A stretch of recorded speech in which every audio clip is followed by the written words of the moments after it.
ఆయుష్మాన్ భవ. ఆయుష్ రేఖని చూసావా? ఎంత పొడుగ్గా ఉందో. అల్పాయుషుడే పోయాడు. మిత్ర, నీకు హాలోగ్రామ్ జ్ఞాపకం ఉందా? ఈ వాచ్ని ఛార్జ్ చేయాలంటే కట్టుకున్న వాడి చేతిలోకి ఎలక్ట్రిసిటీని పాస్ చేయాలని చెప్పాడు. చచ్చి ఉపయోగపడుతున్నాడు.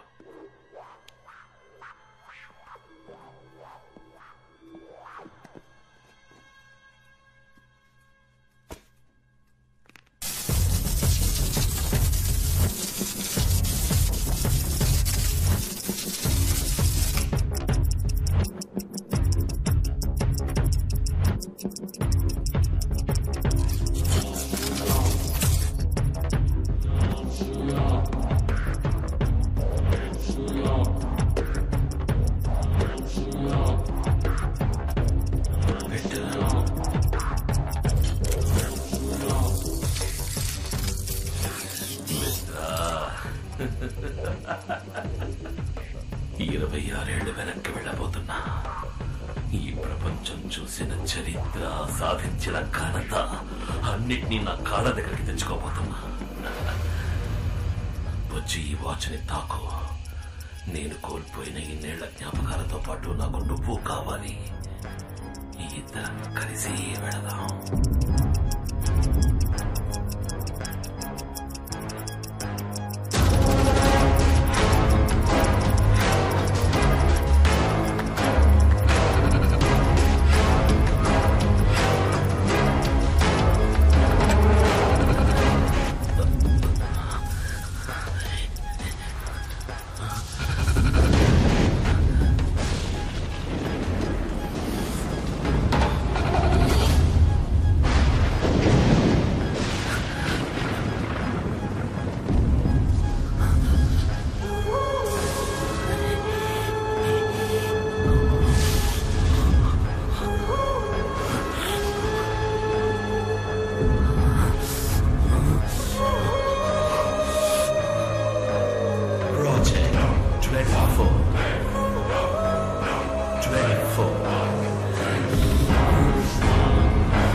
నిజంగా నేను నమ్మలేకపోతున్నాను సార్. ఇప్పటిదాకా నేను మీ పక్కనే ఉన్నా కదా, ఇప్పుడు చూస్తే నేను నా ఇంట్లో ఉన్నాను సార్.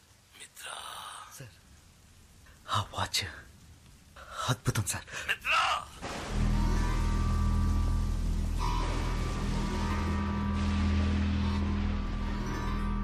ఏమైంది సార్? వాడు గెలిచాడు. ఆ శివకుమార్ గెలిచాడు. వాడు దానికి ఎందుకు 24 అని పేరు పెట్టాడు? అది కేవలం ఆ తారీఖులో ఉన్న 24 గంటల లోపు మాత్రమే తీసుకెళ్లగలుగుతుంది. 26 ఏళ్ళు కనీసం నిన్నటికో రేపటికో కూడా మనల్ని తీసుకువెళ్ళలేదు. దీన్ని మార్చి సరి చెయ్యడానికి ఒక్కడే ఉన్నాడు. మణి, శివకుమార్ సుపుత్రుడు. వాడిని మనం చంపేశాం కదా సార్. ఇప్పుడే వాడి ఆయుష్ రేఖ బలం తెలుస్తుంది. తారీఖు చూడు, టైం చూడు. మనం అదే రోజుకి తిరిగి వచ్చాం. ఆగస్టు 15వ తారీఖు మళ్ళీ మొదలైంది. ఇంకా మనం వాడిని చంపలేదు. ఇంట్లో నిద్రపోతున్నాడు. 2 విషయాలు మన గురించి వాడికి ఎలా తెలిసింది? ఆ పేపర్ యాడ్, అది చూసేవాడు వచ్చాడు, వస్తాడు, వాడు రాకూడదు. ఇంతవరకు వాడికి మన గురించి ఏమీ తెలియదు. ఆ యాడ్ రేపు ఏ పేపర్లోనూ రాకూడదు. సరే సార్. ఇక 2వ విషయం, లేచేపటికి వాడి చేతికి వాచ్ ఉండాలి, లేదంటే అనుమానం వస్తుంది.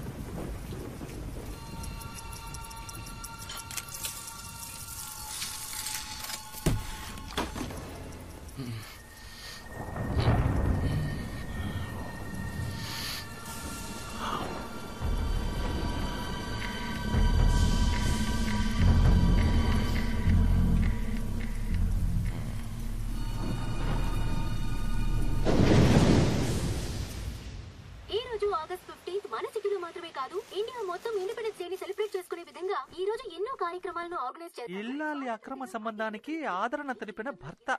థూ! వీళ్ళలో ఎవరిని కొంటే ఎవరు ఫ్రీ? ఎవరైనా మనకు ఓకే.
సార్, మీరు చెప్పినట్టే చేశాను సార్. వాడు నిన్ను చూశాడా? లేదు సార్. వాడు నిన్ను చూస్తే ఇన్నేళ్లు మనం పడ్డ కష్టం వృధా అయిపోతుంది. ఖచ్చితంగా తను నన్ను చూడలేదు, కానీ నేను తన్ని చూశాను. తన చేతికి మీరు తయారు చేసిన వాచ్ దాన్ని తీసుకొని చూశాను. అది పనిచేస్తుంది. ఆశ్చర్యం ఏంటంటే తను చూడడానికి అచ్చం మీ పోలికలతోనే ఉన్నాడు సార్.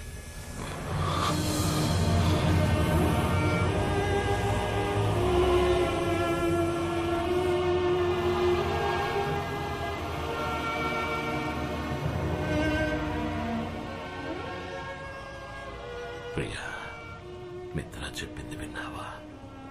మన బిడ్డ అచ్చం అలాగే ఉన్నట్ట. రూపంలో వాడు నన్ను పోలినా పర్వాలేదు, కానీ వాడి జీవితం నాలా ఉండకూడదు. అందుకే వాడు ఇక్కడే ఉంటున్నాడని తెలిసి కూడా వాడికి దూరంగా ఉంటున్నాను.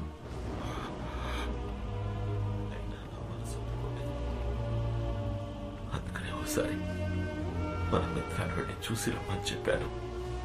వాడు సంతోషంగా ఉన్నాడట, మంచి వాళ్ళతో ఉంటున్నాడట. బిడ్డ సంతోషం తప్ప కన్న వాళ్ళకి ఇంకేం కావాలి చెప్పు?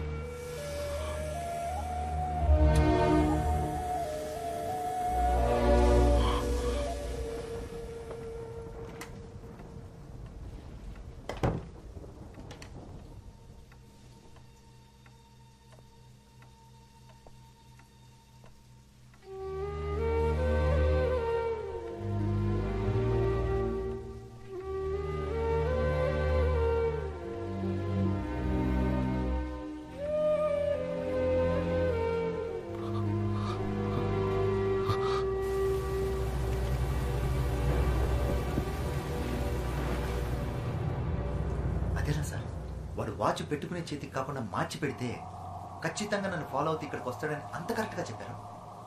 వాడు శివకుమార్ కొడుకైతే నేను శివకుమార్ అన్నందురా. కానీ ఇంత పెద్ద పని వాడి వల్ల వీలవుతుందా? వాడి వల్ల మాత్రమే వీలవుతుంది.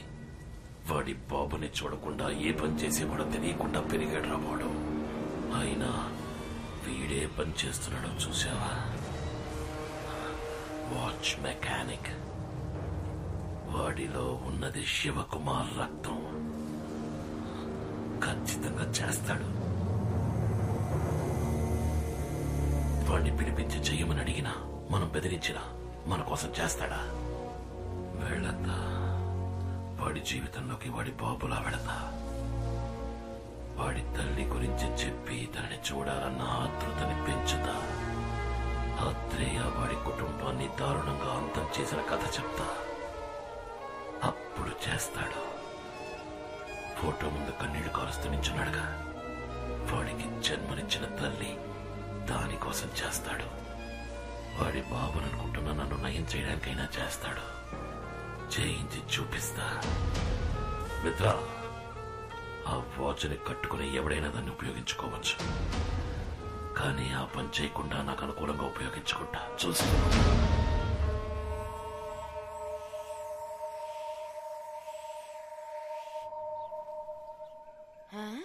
అరెరే, నా బిడ్డకి జ్ఞానోదయం అయినట్టుందే. ఏ రోజు లేని ఈ రోజు ఉదయాన్నే 6 గంటలకు లేచి కూర్చున్నాడు. దిష్టి చుక్క పెట్టాలి, నా దిష్టి తగిలేలా ఉంది. రే, ఏమైందిరా మణి? ఏమైందిరా? కళ్ళలో నీళ్ళేంట్రా? ఏమైంది?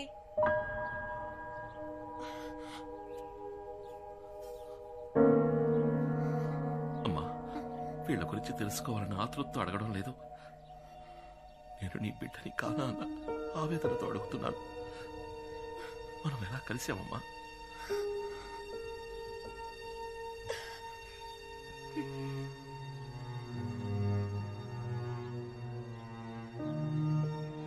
ఈయన మీ నాన్న.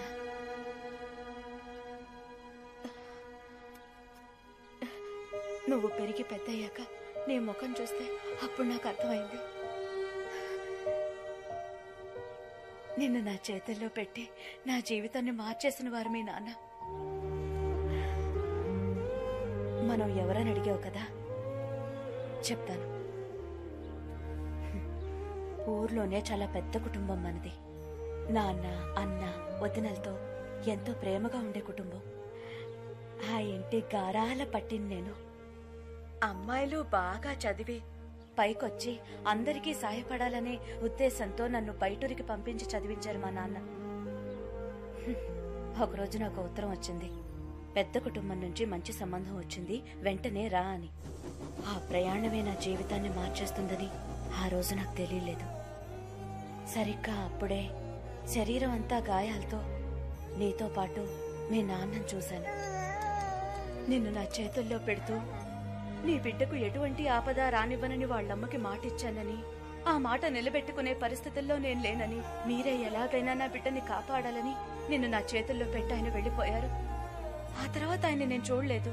అమ్మాయి పెళ్లి చేసుకోవడానికి వస్తుంది కదా అని మా నాన్న స్టేషన్ కి అన్న, వదినల్ని, పెళ్లి వాళ్ళని, స్నేహితుల్ని, బంధువుల్ని అందర్నీ తీసుకొచ్చారు. ఆ సంతోష సమయంలో అందరూ నా కోసం ఎదురు చూస్తుండగా చేతిలో బిడ్డతో నేను ట్రైన్ దిగాను. మా నాన్నతో పాటు అందరూ నిర్ఘాంతపోయారు. అక్కడున్న వాళ్ళంతా పెళ్లి కావాల్సిన పిల్లని పై చదువులకి పక్కూరు పంపిస్తే ఇదిగో ఇలాగే బిడ్డతో దిగుతుందని సూటిపోటి మాటలతో దెప్పిపొడిచారు. వాళ్ళు మాటలు తలుచుకుంటే ఇప్పటికీ మనసు కష్టంగా ఉంటుంది. ఇంట్లో ఒకటే గొడవ మా నాన్న, అన్నయ్య, తమ్ముళ్లతో. నువ్వు చెప్పింది మేం నమ్ముతాం, ఊళ్ళో వాళ్ళు నమ్ముతారా అని అడిగారు. నిన్ను కట్టుకోబోయేవాడికి బిడ్డున్నాడని తెలిస్తే ఈ పెళ్లి ఒప్పుకుంటాడా అని అడిగారు. మా నాన్నతో అన్నాను, ఏ నాన్న, ఎవరికైనా ఏదైనా మాటిస్తే ఎట్టి పరిస్థితుల్లోనూ ఆ మాట తప్పకూడదని చిన్నప్పటి నుంచి మీరే కదా నాకు నేర్పించారు. ఈ బిడ్డని కాపాడుతానని వాళ్ళ నాన్నకి మాట ఇచ్చాను, ఇప్పుడు ఆ మాట తప్పమంటారా నాన్న అన్నాను. అదే నేను ఆయనతో మాట్లాడిన చివరి మాట. ఆ తర్వాత నేను తీసుకుని రూమ్ లోకి వెళ్ళిపోయాను. ఆ రోజు రాత్రంతా నువ్వు పాల కోసం ఏడ్చావు. నీ బాధ చూడలేక నేను ఏడ్చాను. ఆ క్షణాన్ని నిర్ణయించుకున్నాను, తల్లి కాకుండానే నీకు తల్లి పాలిచ్చాను. అప్పుడే నువ్వు నన్ను అమ్మ అని పిలిచావు. ఆ మాటకున్న గొప్పతనాన్ని తెలుసుకున్నాను. ఆ రోజు నుంచి వాళ్ళ కూతురు నన్న విషయాన్ని మర్చిపోయి నీకు అమ్మగా ఉండాలని నిర్ణయించుకున్నాను. నా బిడ్డ వల్ల ఎవరు ఏ మాట పడకూడదని ఆ ఇల్లు వదిలిపెట్టి వచ్చేసాను. ఆ రోజు నుంచి నాకు ఊరైనా, ఇల్లైనా, లోకమైనా అన్ని నువ్వేరా.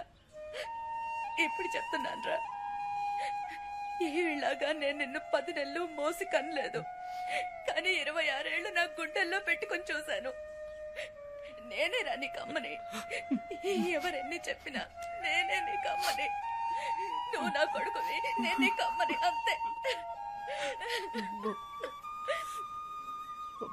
ఏడవకురా, ఏడవకు. చూడు, వీళ్ళ దగ్గరికి నువ్వు నన్ను తీసుకెళ్ళు. వాళ్ళతో మాట చెప్పాలి. మీకు మీ బిడ్డని కాపాడుతానని మాట ఇచ్చాను కదా, ఆ మాట నిలబెట్టుకున్నారని చెప్పాలి. నన్ను తీసుకెళ్ళు. అమ్మా నాన్న అంటే ఎవరో తెలియని వయసులోనే నాకు వాళ్ళ దూరం అయ్యుండొచ్చు. అది పెద్ద విషయం ఏం కాదు. కానీ నాకు ఊహ తెలిసిన నాటి నుంచి నువ్వే నాకు అమ్మా నాన్న అంతా. కానీ నువ్వు 20 ఏళ్ళు కనిపించిన వాళ్ళతో ఉండి పెరిగి నా కోసం అందరినీ దూరం చేసుకుని ఒంటరిదానిగా నన్ను ఇంతవాడిని చేశావు. నీకన్నా ఈ లోకంలో నాకు ఎవరమ్మా ముఖ్యం? నాకంటూ లేని వాళ్ళు లేకుండానే పోనీ, కానీ నీకంటూ ఉన్న వాళ్ళతో నిన్ను తీసుకెళ్లి కలపాలి. నాకదే ముఖ్యం. మాతాజీ, మొదటి నుంచి నీ యాక్టివిటీస్ ఏం బాగలేవు.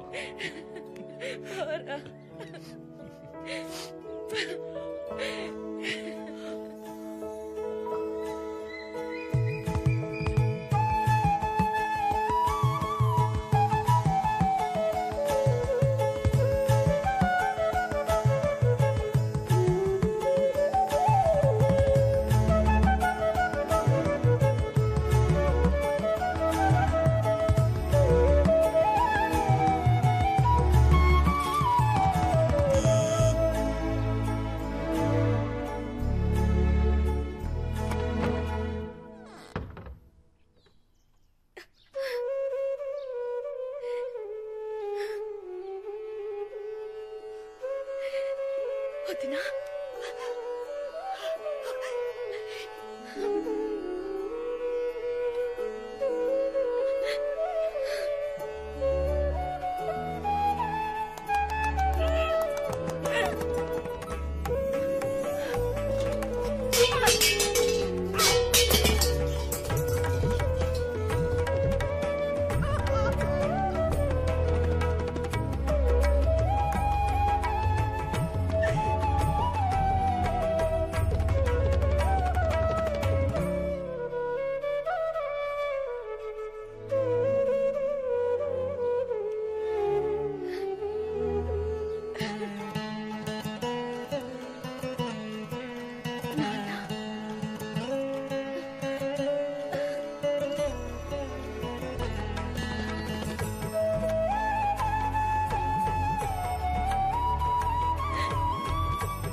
మణి, మీ మనవడు. రారా ఇలా. ఒకే రోజులో మీ అమ్మని తీసుకెళ్లిపోయావు. మళ్ళీ తనని తిరిగి తీసుకురావడానికి నీకెన్ని సంవత్సరాలు పట్టింది కదూ? రే, ఏంట్రా అలా చూస్తూ ఉండిపోయావు? నాన్నగారే మాట్లాడిందా? నీకేంటి?